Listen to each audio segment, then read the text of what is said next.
2/3 of the human body is water. 3/4 of our brains are water. It is an understatement to say that water is life. Our bodies need drinking water to live. But my work is on the backside of this process. Drinking water is really not my problem. I work with sewage. I see you all crinkling noses. Sewage conjures up people's minds. It's nasty.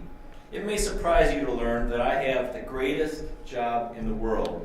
For one thing, my office has a water view. Another thing, 2 words: job security. There are certain things in life you just can't cut back on.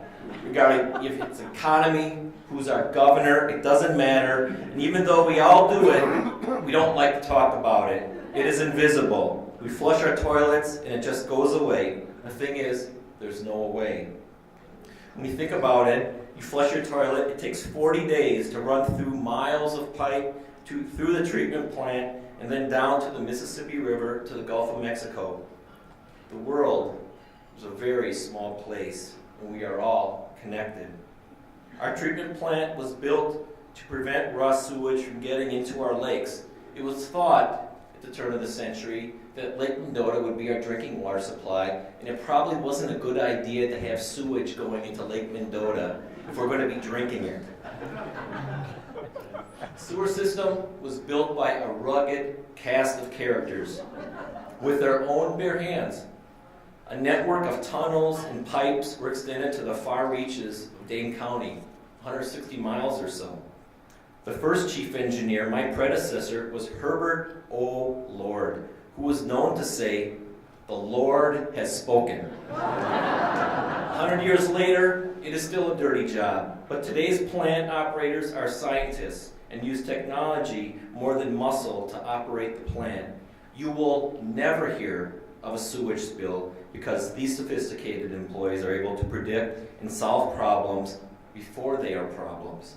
Our success makes us invisible. The plant today, 160 acres, it treats 40 million gallons a day, the equivalent of filling up Camp Randall Stadium halfway every day. Rebuilding this facility today would cost over $1 billion. But there are new things coming our way. Microparticles of silver washed out of our antimicrobial clothing, drugs we put into our bodies. 100 tons of salt from your water softeners makes their way to our plant every day. Flushable wipes? No such thing. Don't flush your wipes. Are you kidding me? But there are things, but the characters and, the clean water, we need to understand the future of our people and tough problems, to find solutions, because that's what it's all about. We see opportunities convert waste into value. In 1929, a group of engineers decided to eat hamburger sandwiches fried over a sewer gas flame. Our future envisions being energy independent. Big dreams start with humble actions. Organic solids, once sanitized, do not go to the landfill. They go back into the food chain. Here, we work with 350 local farmers, producers in this area to boost crop production through our Metro Grow program. But we also see the future in sustainability. We are designing infrastructure that must anticipate what life will be like in 50 years. Our systems must mimic nature because nature has figured out things that we humans have not. We have a lot to learn. And so,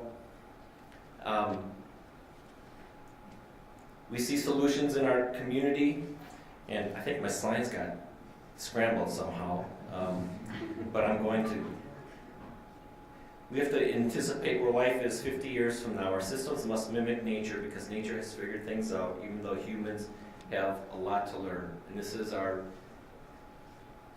we see solutions in our community. The success is absolutely dependent on our relationship with people.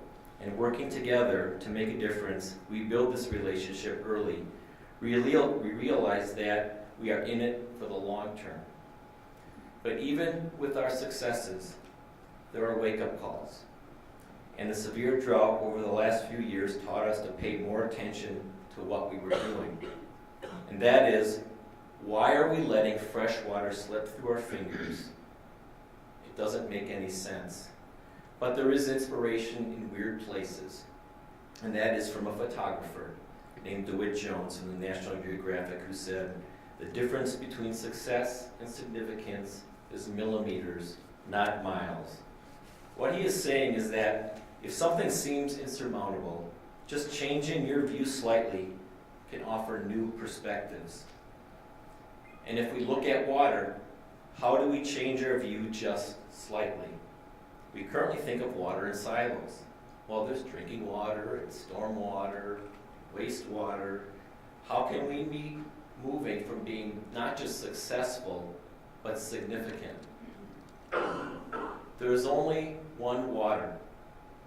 That one molecule of water evaporates from our lakes, creates rainfall, makes its way to our groundwater, and then is used for drinking, which flows through our bodies and creates wastewater, which gets treated and returns safely back to the environment. It completes the circle.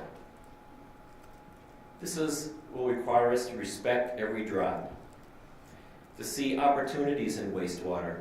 Then, we need to see ourselves as a whole community system, to contemplate returning safe water back to the environment, to be used again, to explore markets for recycled water, to moving from being invisible to invaluable.